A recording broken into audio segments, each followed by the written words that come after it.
안녕하세요. 제 가을인데요. 제가 오늘 갖고 온 책은 시집이에요. 저희 때 같으면 제 가을이면 뭐 시몬 너는 아느냐 낙엽 밟는 소리를 이런 것들이 유행했었거든요. 너무 옛날 얘기인가요?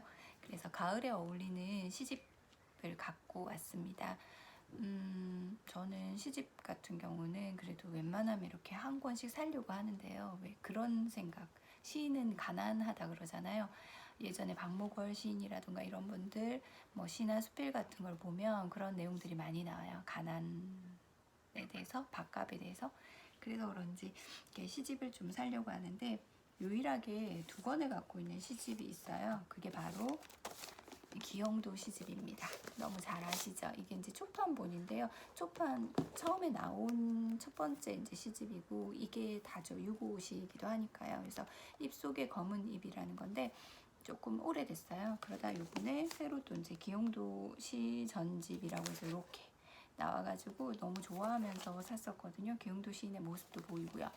기영도 시인은 뭐 워낙 유명하기도 한데 중학교 교과서에도 나오죠. 엄마 생각이라고 아무리 천천히 숙제를 해도 엄마는 안 오시네. 뭐 배춧잎 시든 소리 이러면서 유년에 힘들었고 가난했고 이런 모습들 특히 그 중에 이렇게 상장을 받아왔는데 자랑할 게 없는 거예요. 이제 누워 계신 아버지 그리고 열무 팔러 가신 엄마 그리고 공장 다니는 누나 그러니까 그걸 접어서 종이배로 접어서 이렇게 물에 이렇게 떠내려 보내는 그런 내용의 시도 있고요. 그리고 뭐 질투는 나의 힘이라던가 이런 건 영화 제목으로도 쓰이기도 했었죠. 그래도 뭐 뭐니 뭐니 해도 가장 유명한 게 아마 기영도 시인은 빈집일 거예요. 그래서 뭐 사랑을 잃고 나는 쓰네라고 시작하는 건데 최근에 무슨 노래를 들었었는데요. 거기에 사랑을 잃고 나는 노래하네라는 가사가 나오더라고요. 그래서 그걸 딱 듣자마자 사랑을 잃고 나는 쓰네가 생각이 났거든요. 그래서 기영도 시인을 좋아하나 보다 그 작사가나 아니면 그 시를 가사를 쓰신 분이 라는 생각을 했었거든요. 그래서 가을날 읽으시면 좋은 시들이 굉장히 많아요. 장님처럼 나 이제 더듬거리며 문을 잠그네 가엾은 내 사랑 빈집에 갇혔네. 밤새 보내지도 못할 편지들을 쓰고 결국은 공포와 망설임 속에서 이제 마음의 문을 잠그는 거죠. 젊은 시절 누구나 이런 사랑이 있지 않았을까요? 그래서 기영도 시집 요것도 있고 아마 이것도 있을 거예요. 이렇게 사시면 되고요.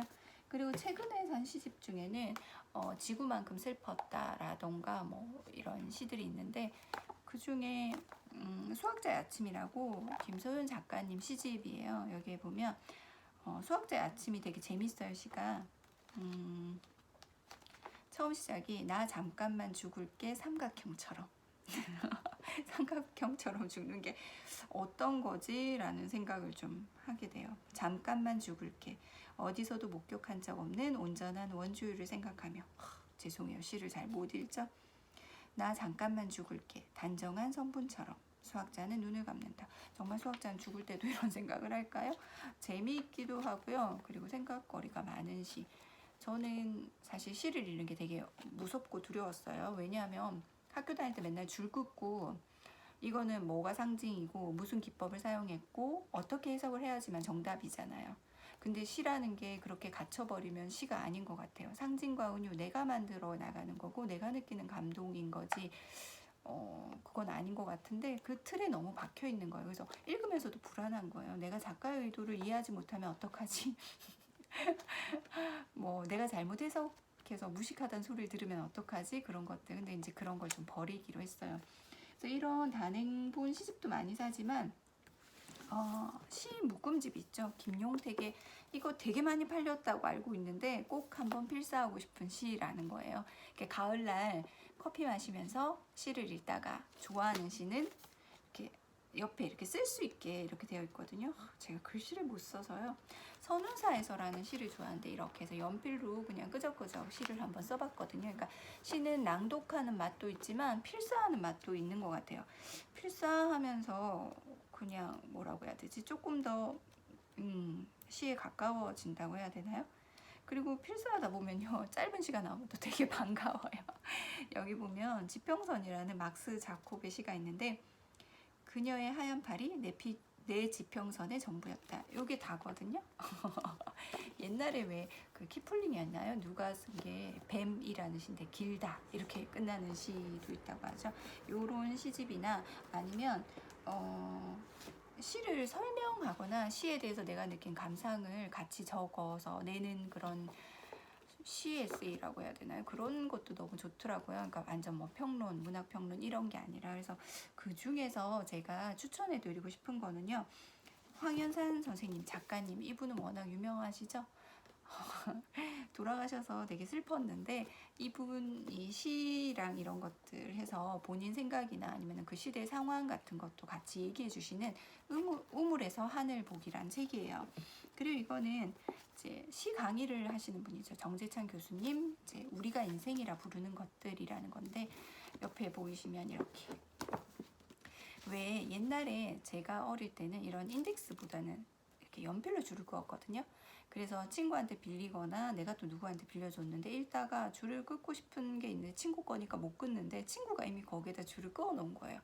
그러면 왜 더 가깝게 막 느껴지거나 서로의 감정이 그때 막 겹쳐지는 것 같아서 되게 기분이 좋기도 하고 있었는데요. 요즘은 이제 이렇게 인덱스로 하는데 여기 보면 뭐 세월호 얘기도 잠깐 나오고요. 뭐 임을 위한 행진곡이라던가 정현종의 섬이라는 시에 대한 내용도 있거든요. 이건 되게 짧죠. 그래서 주로 시 암송 같은 거 혹시 뭐 있으면 이 시를 인용하곤 했거든요. 사람들 사이에 섬이 있다. 그 섬에 가고 싶다.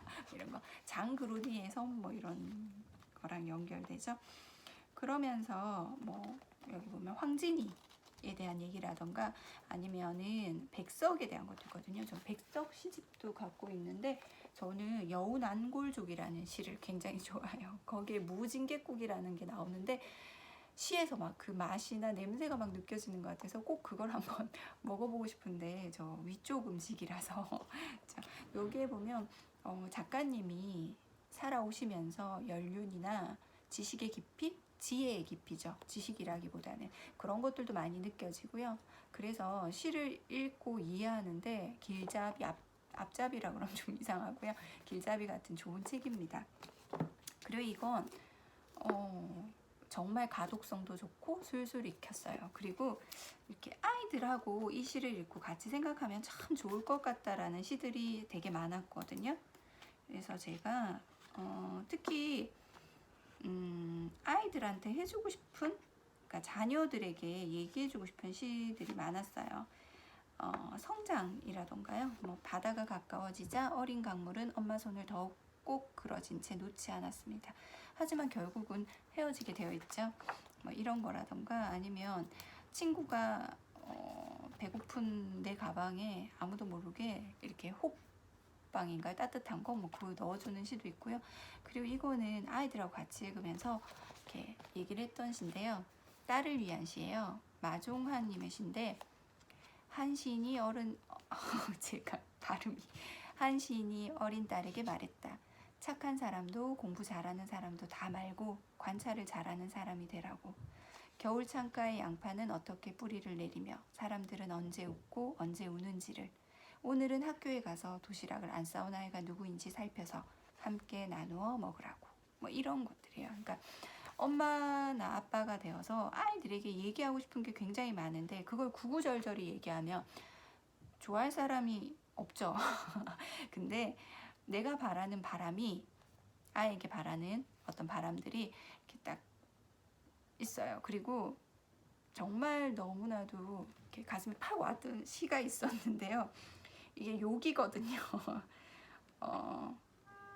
정순아 보고 잡어 죽겠다. 씨땡이라는 거예요. 근데 너무나 가슴에 딱 와닿는 거예요. 날 것 같은 이런 것들. 그러면서 이 시에 대한 설명이라던가 내용들을 작가 선생님이, 이제 교수님이 설명도 해주시고, 그래서 시를 좀 가이드를 해주시는 느낌이에요. 이 시를 읽고 이런 걸 느꼈으면 좋겠고 누구랑 같이 읽었으면 좋겠고. 저는 이 책을 이렇게 부모님들도 꼭 읽어보셨으면 좋겠어요. 읽고 아이에게 시를 들려주고. 우리 어릴 때 아이들한테 맨날 그림책, 동화책 읽어주잖아요. 근데 시를 읽어준 적은 잘 없는 것 같거든요. 근데 여기 시에는 시에 대한 설명이라던가 그 교수님의 따뜻한 시선들이 담겨 있기 때문에 아이에게 이 시를 읽어주면서 이 시에는 어떤 생각이 담겨 있는 것 같냐고 아이랑 얘기하기도 좋고요. 그리고 나서 엄마는 또 이런 생각을 했었어. 네가 이렇게 크기를 바래. 뭐 바란다. 바래는 틀린 말이죠. 뭐 그런 식으로 얘기하기 좋을 것 같아요. 그래서 가을은 시와 낙엽의 계절이죠. 그래서 이 책들을 한번 읽어보시면 어떨까요? 백석 씨도 정말 좋아요. 흰당나귀가 울 때 너무 슬펐거든요.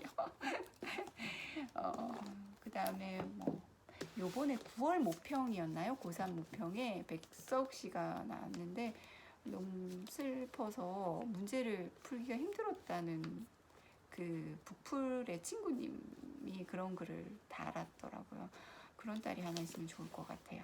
자, 이 책은 시 추천입니다. 가을날 시 한 편 읽어보시는 건 어떨까요? 그럼 안녕.